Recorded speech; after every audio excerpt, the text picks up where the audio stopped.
Hello, this is Papercut Radiation here. So this is just a heads up. As it says in the title, this is going to be heavy spoilers for Modern Warfare 3 2023. So again, if you have not completed the campaign mode yet, I highly recommend not watching this video because I am going to be spoiling everything here during this review. So I have just to clarify that I'm mainly focusing on the campaign mode and multiplayer. I'll review a little bit of zombies. To be fair, I haven't played it that much. I didn't really enjoy the zombies mode that much. And another thing about zombies, one thing I did not like was the fact that you really couldn't play it solo. At least, correct me if I'm wrong in the Twitch chat, I haven't really played that much of it, but I don't think you played solo. And the mode itself, I didn't really have that much fun either, so I'll mainly be focusing on the campaign mode and the multiplayer. So I already did a spoiler-free version of the campaign mode before. So, but this time I'm going to explain what I think of the campaign mode as well as spoiling the story. So, as I said in my spoiler-free review, the campaign mode, it was basically something that should have been a DLC, and they decided to make it a full game. And you could tell that a lot of these quote-unquote open-world missions, I'll be honest, I might have been a little bit overly optimistic about the quote-unquote open-world missions, the free roam missions. You know, I did play those again, and I'm like, you know, I can definitely see why a lot of people did not like that, because there was really just like dialogue. There wasn't really anything like really dramatic going on. There were let's say 2 of them I liked in that, but everything else just felt like it was like forced into the game.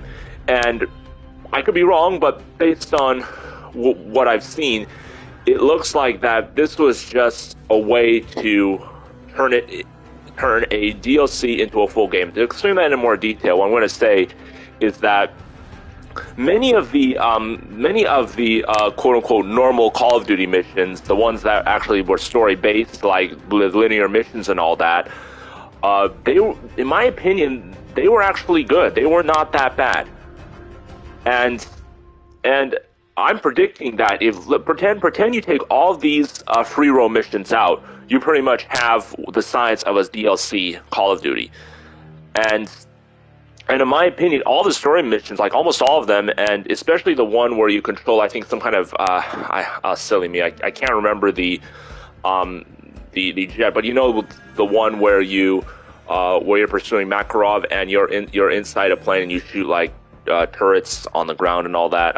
Silly me, I can't remember the particular name for that, but that mission wasn't that bad either. Again, the major problem, I've already said it lots of times, I don't think I need to say it again. I don't want to get super repetitive.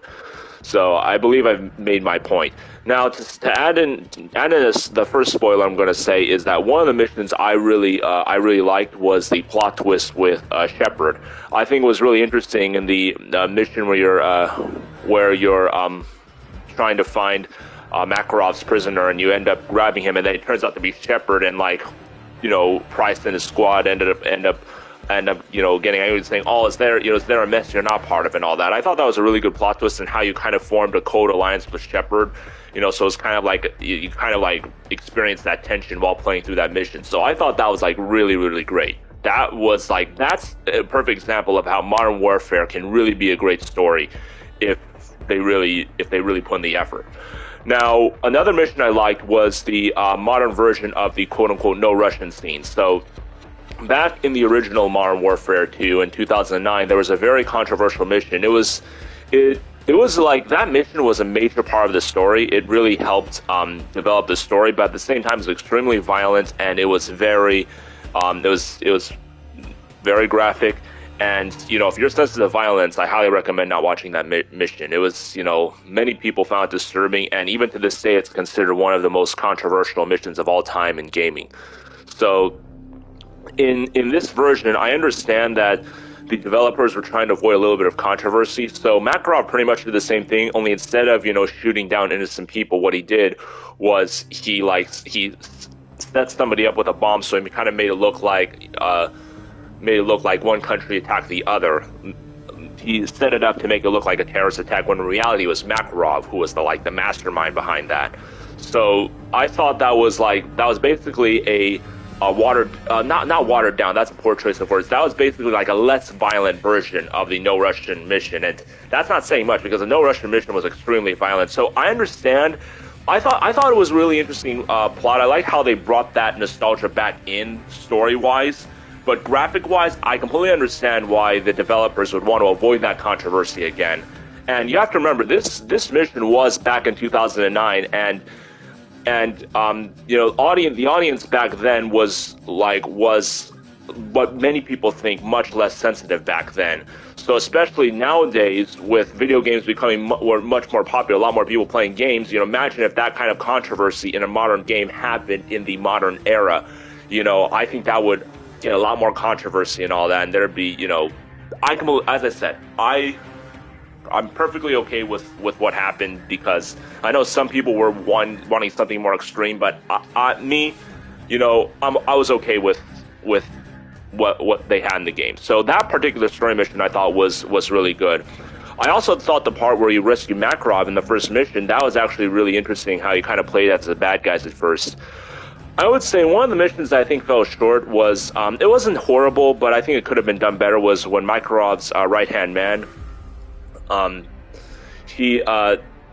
when you pursued him, it was just a little bit anticlimactic. I mean, sure, there was, you ended up fighting him, and then you interrogated him, and then he was missing throughout the entire story mode. So that, I think it could have been a little bit better, but in my opinion, it wasn't horrible.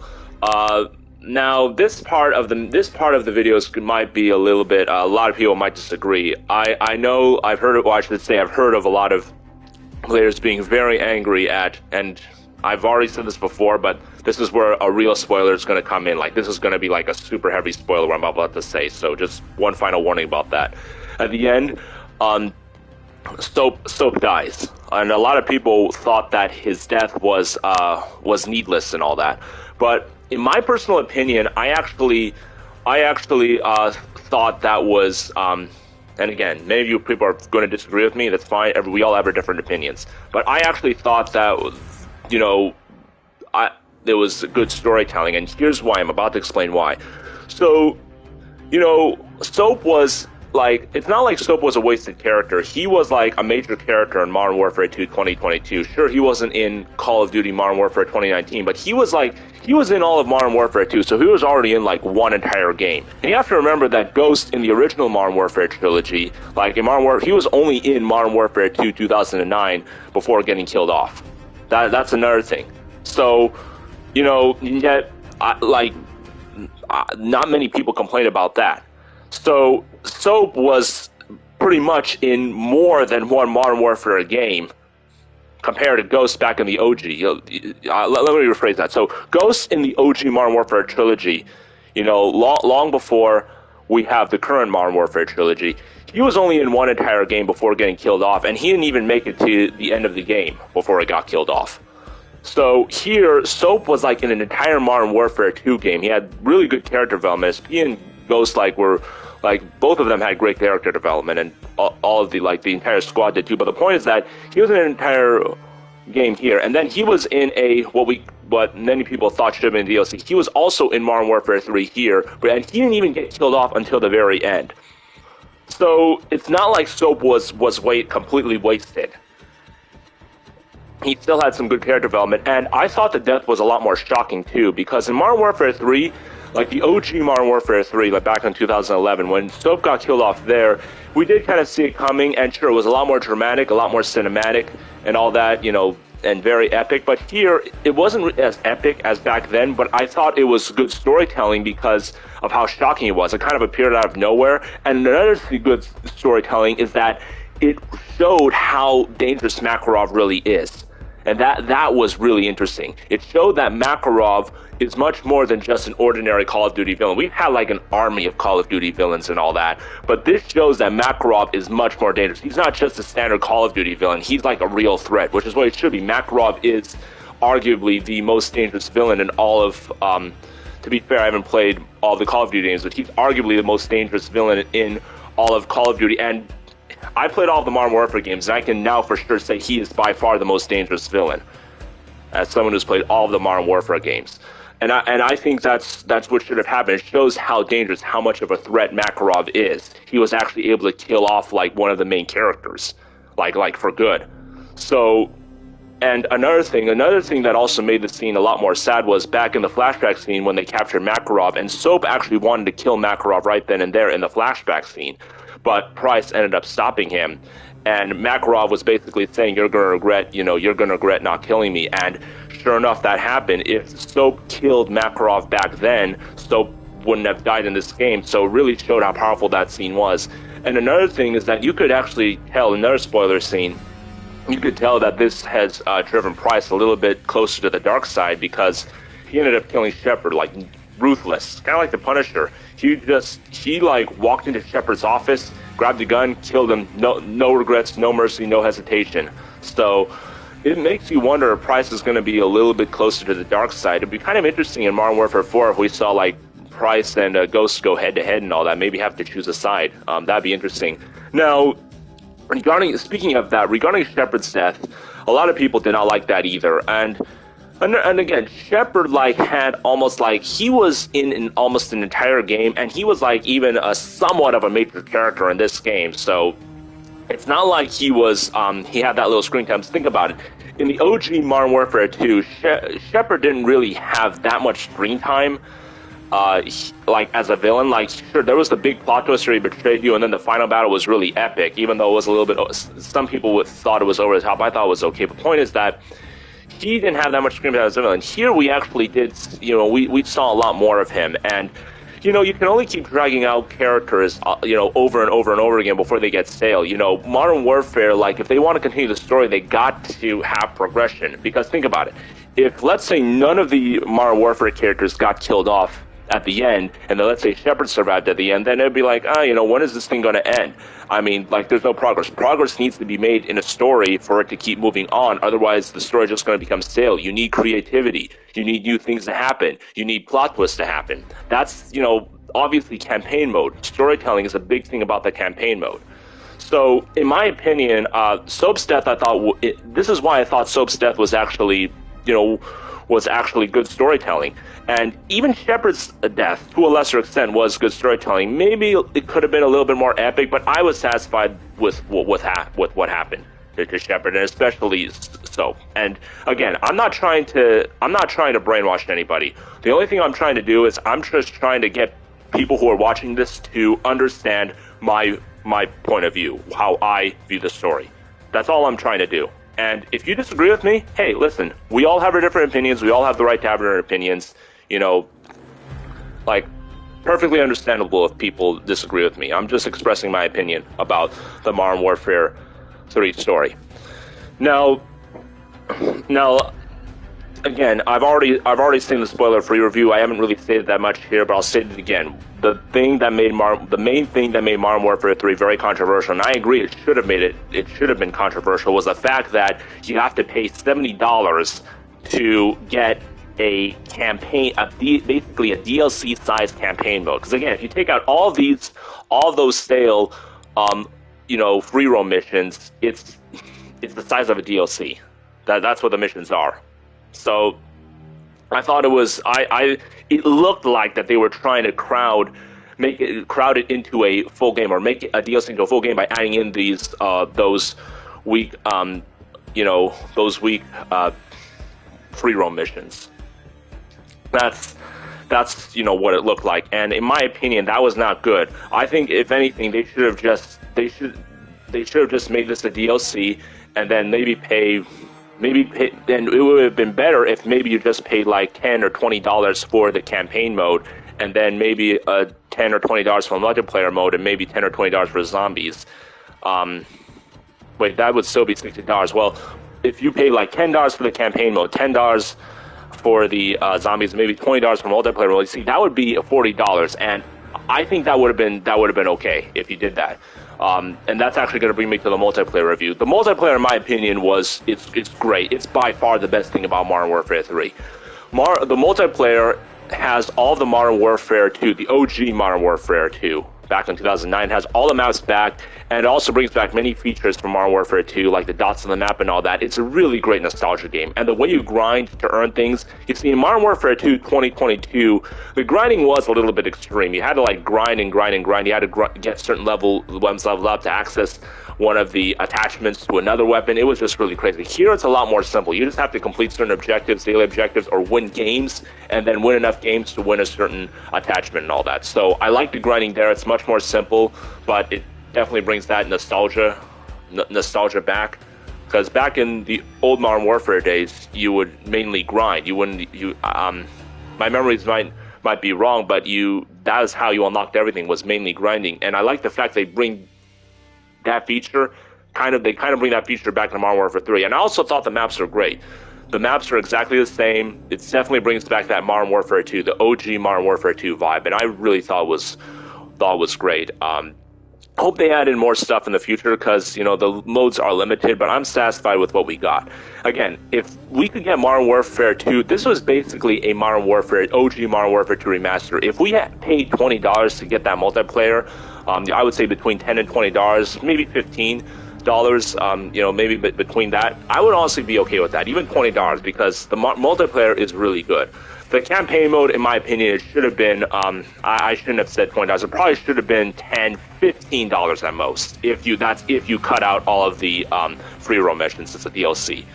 So it should have been $15 at most. The zombies mode, 10 to 15 again. I haven't played the zombies mode, so I can't really say much about that yet. So, my point is that I've said this lots of times before, that this game is overpriced, and it's a real shame, because I think this game really could have brought Modern Warfare back to the glory days. I really do, if they made good decisions. The problem is, here's the problem with games, is that it takes more than a game itself to be good. Like, good decisions need to be made in the game, and for a game that should have been $40 maximum, I'm talking about $40 maximum for the zombies multiplayer and campaign mode, that was $70. You basically have to pay $30 extra. I can definitely see why this game is very controversial nowadays. I can definitely see why a lot of people hate it. And you know what? The shame is that this game is great in many ways, but the majority of players don't see that, because they're distracted by the fact it's overpriced, and they should be distracted. You see, I already pre-ordered the game, so, I figure I got it, I might as well play it. And I do enjoy a lot of this game. I enjoy some of the Modern Warfare 3 missions. I thought the story itself, in my opinion, was pretty good, in many ways. Like, sure, there were some slow scenes, and I already said the free roam missions and all that, but it had some really great moments and good nostalgia moments. And the multiplayer was great, a great nostalgia thing. So, that's a shame, in my opinion. And this is a perfect example that for a game to be popular, not only does it have to be good, but good decisions need to be made. A good decision would have been to make this game $40, but no, they decided to make this game $70, and that was a bad decision. The good decision would have been to make this a DLC to Modern Warfare 2 2022 instead. So I think I've said enough about this. I don't want to drag on too long about that, but that's just basically my opinion of this game. And again, I completely understand why this game is controversial, and I'm just saying it's a real shame. That's all I'm saying, because I think this game could have been much better than this if the developers made better decisions. So again, the moral of the story: if you want to make a great game and you want to make it popular, it takes more than for it just being good, having some good cutscenes, having a good multiplayer or a good nostalgic multiplayer. It takes good decisions. So Season 1 is not too far from now. Hopefully this game post-launch will add some new stuff. Maybe it can get some fans back. We'll see about that. Or maybe they could add in a OG Modern Warfare remastered trilogy into this game. Maybe a free DLC that might get some people back in. I don't know if that's going to happen, but just some thoughts. But again, I just said I don't want to drag on too long, and I just did. So I think I've said what there is to say. This is my spoiler version review of Modern Warfare 3. I might do an updated version with the zombies mode. We'll see about that. But I think that's all I have to say. You all have a good one. Bye.